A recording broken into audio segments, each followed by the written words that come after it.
एक समय की बात है जब एक जंगल के पास दो राजाओं के बीच युद्ध हुआ। उस युद्ध में एक की जीत और दूसरे की हार हुई। युद्ध खत्म होने के एक दिन बाद तेज आंधी चली, जिस कारण युद्ध के दौरान बजाया जाने वाला ढोल लुढ़क कर जंगल में चला जाता है और एक पेड़ के पास जाकर अटक जाता है। जब भी तेज हवा चलती और पेड़ की टहनी ढोल पर पड़ती तो ढमाढम ढमाढम की आवाज आने लगती थी। उसी जंगल में एक सियार खाने की तलाश में इधर उधर भटक रहा था और अचानक उसकी नजर गाजर खा रही खरगोश पर पड़ती है। सियार उसे शिकार बनाने के लिए सावधानी से आगे बढ़ता है। जब वह खरगोश पर झपटा मारता है तो खरगोश उसके मुंह में गाजर को फंसाकर भाग जाता है। किसी तरह से सियार गाजर को मुंह से बाहर निकालकर आगे बढ़ता है तो उसे ढोल की तेज आवाज सुनाई देती है।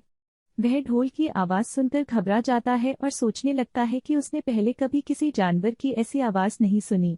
जहां से ढोल की आवाज आ रही थी, सियार उस ओर जाता है। यह जानने की कोशिश करता है कि जानवर उड़ने वाला है या चलने वाला। फिर वह ढोल के पास जाता है और उस पर हमला करने के लिए कूदता है तो ढम की आवाज आती है, जिसे सुनकर सियार छलांग लगाकर उतर जाता है और पेड़ के पीछे छुपकर देखने लगता है।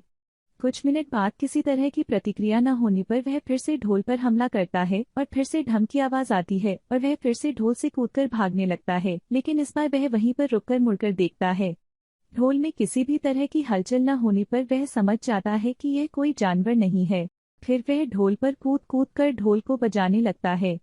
इससे ढोल हिलने लगता है और लुढ़कने भी लगता है, जिससे सियार ढोल से गिर जाता है और ढोल बीच में से फट जाता है। ढोल के फटने पर उसमें से विभिन्न तरह के स्वादिष्ट भोजन निकलते हैं, जिसे खाकर सियार अपनी भूख को शांत करता है। सियार और ढोल की कहानी से यह सीख मिलती है कि हर किसी चीज का एक निर्धारित समय होता है। जो हमें चाहिए होता है वो हमें तय समय पर मिल ही जाता है।